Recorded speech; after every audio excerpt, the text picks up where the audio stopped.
Umbanda é uma religião e é uma religião que nasce em terras brasileiras, é uma religião que nasce fruto de toda um contexto filosófico da tradição do negro, da tradição do indígena, da tradição católico, e a isto se misturam outros valores da tradição budista, hinduísta, kardecista, enfim. A Umbanda orgulha-se muito por essa grande mistura que ela realiza dentro dela.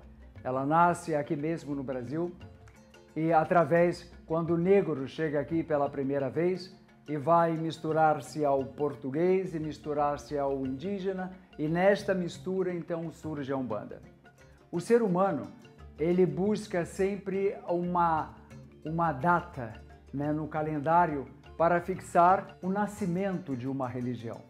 Mas nada nasce numa data, nada nasce num determinado momento. Tudo tem o seu nascimento vindo aos poucos, através da chegada dos negros, quando vai haver a mistura de todas as raças, e aos poucos a Umbanda então vai se formando. Costuma-se colocar o nascimento da Umbanda quando Zélio de Moraes, um médium bastante famoso, ele começa a ter as primeiras manifestações mediúnicas de um preto velho, de um caboclo, e neste momento então se coloca o nascimento da Umbanda. Mas entendemos que uma coisa não nasce de um único evento. Algo nasce de algo muito maior, que é este contexto na mistura, nas relações entre os povos que vão se estabelecer aqui no Brasil. É através destas relações que surge a Umbanda.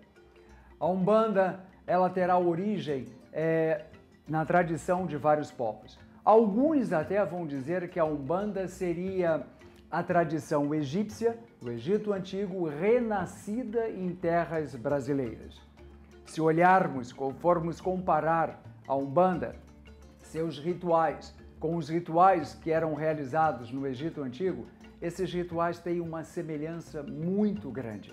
E por isso ela é considerada uma religião renascida em terras brasileiras. E por que é considerada uma religião? Acima de tudo, qualquer religião, para ser assim considerada, ela precisa explicar o ser humano. Por que chegamos aqui?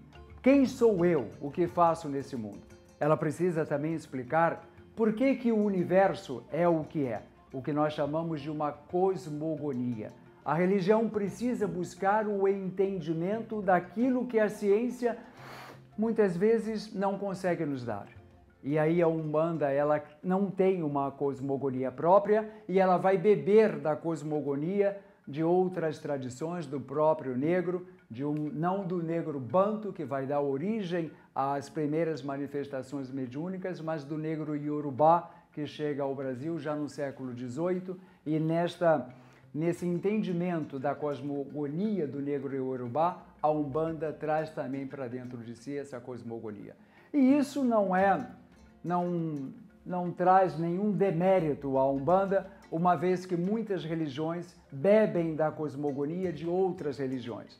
Como a Umbanda, ela bebe da cosmogonia do povo iorubá, assim como o catolicismo vai beber da cosmogonia do judaísmo, assim como o budismo bebe da cosmogonia do hinduísmo, e assim todas as religiões o fazem, cada uma vai buscando na outra o entendimento do ser, o entendimento do todo o processo das relações que acontecem no universo. Então a Umbanda é uma religião por ter os seus rituais próprios, mesmo que esses rituais eles estejam muito misturados por todas as tradições que permeiam a Umbanda, mas ela tem a sua cosmogonia, ela tem o seu ritual próprio, ela estabelece certos sacramentos, o que por alguns, para ser uma religião, também é necessário ter os seus sacramentos, como batismo, como um casamento, como uma prece de exéquias. Todas as religiões têm o seu jeito de fazer as coisas. E a Umbanda tem o seu jeito próprio, o seu jeito característico. Então ela tem uma cosmogonia, ela tem uma ritualística própria dela, e ela nasce quando? Ela nasce da mistura de todas essas tradições. Então, por isso, ela é considerada uma religião. Por vivermos num país onde a tradição católica é muito forte, e a tradição católica, ela tem por princípio seu unificar a ritualística em todos os seus templos, achamos que uma religião que não tem o seu processo unificado não possa ser uma religião, digamos, séria. Mas a Umbanda, o propósito dela é exatamente não se unificar. Os templos, eles têm a sua gerência própria espiritual. Cada templo é conduzido por uma entidade e, sendo assim, cada um tem a sua ritualística própria. E a Umbanda, ela não tem o menor interesse na busca de uma unificação, porque tendemos a achar que é na unificação que a religião ela vai crescer. E a Umbanda, ela não tem um interesse, não tem um objetivo num crescimento. Ela tem o objetivo de levar uma palavra de paz, de esperança e de fé para as pessoas. Mas em nenhum momento a Umbanda quer ocupar um local, seja político, seja econômico, dentro da sociedade. Então a Umbanda, quando dizemos que ela não é unificada, é para ser assim mesmo. Inclusive isso já foi motivo de debate até em universidade, para saber se deveríamos ou não nos unificar. E a conclusão a que todos chegaram é que a Umbanda deve permanecer exatamente do jeito que está, sem ter um órgão regulatório dos seus rituais. Cada local faz o ritual do seu jeito. Inclusive, é interessante também observar uma coisa.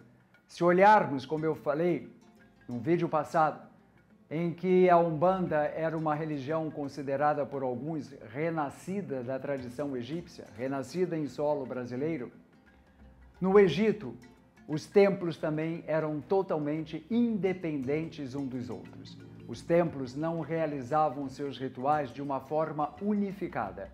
Cada templo tinha o seu hierofante, que é o sacerdote mor daquele templo, e cada um fazia as coisas do seu jeito, não havendo nenhum órgão regulatório neste sentido.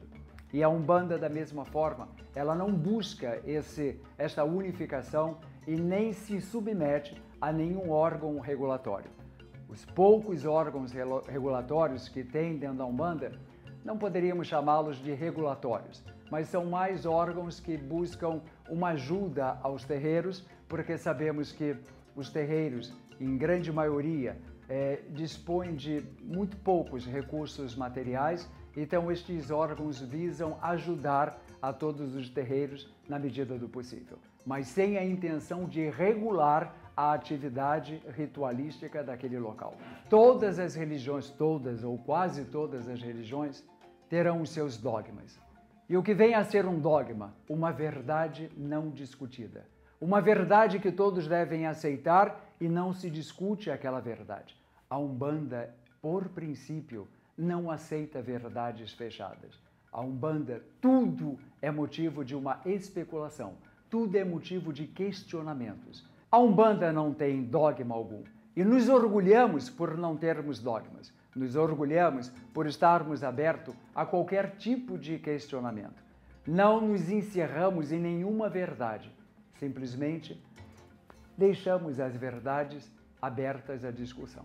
A Umbanda, ela não exige absolutamente nada de ninguém. Então, caso, se for o seu caso, de você ter um suposto medo de ir até uma casa de Umbanda, um terreiro de Umbanda, um templo umbandista, e você achar que, chegando lá, o seu processo mediúnico será ativado? Claro que não. A mediunidade, ela pressupõe uma vontade das duas partes. Uma vontade do próprio médium e uma vontade daquele que vai atuar sobre o médium. E se não houver a vontade de ambas as partes, você não será tomado por nada.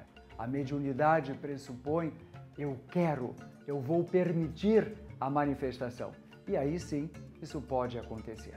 Como a Umbanda, ela traz para dentro de si uma mistura de todas as tradições, e se olharmos todas as tradições, elas pressupõem um movimento de amor, de caridade e de fé. E a Umbanda, igualmente, traz para si também esta filosofia, a da prática da caridade, a da prática do amor, a prática da fé. E essa prática da caridade, ela é muito visível dentro da Umbanda, quando os sacerdotes que estão ali, entrando em contato com outros seres, e se colocam à disposição destes outros seres para que uma mensagem de amor, de fé e caridade, e principalmente de esperança, ela possa ser oferecida àquela pessoa que ali está. E eu uso a palavra oferecida no rigor da palavra. Ela não é dada à pessoa. A pessoa não vai receber aquilo como uma verdade absoluta. Ela é oferecida. A pessoa vai receber aquilo e ela vai elaborar melhor a mensagem que recebeu e ver se aquela mensagem cabe na vida dela ou se não cabe na vida daquela pessoa. E isso é muito uma questão do tempo. Pode ser que um dia aquela mensagem faça sentido. Pode ser que nunca faça sentido. E pode ser que faça sentido naquele momento. E se você gostou deste vídeo, curta o nosso vídeo, compartilhe este vídeo com os seus amigos. Leve para quem você quiser, pois sabemos que algo, quando começa a se tomar conhecimento do contexto deste algo que está sendo discutido, tira-se um pouco daquela aura de uma aura fantasiosa, porque tantos e tantos nós fantasiamos tanto a Umbanda e ela é simples na sua base, ela é simples da forma como ela se manifesta.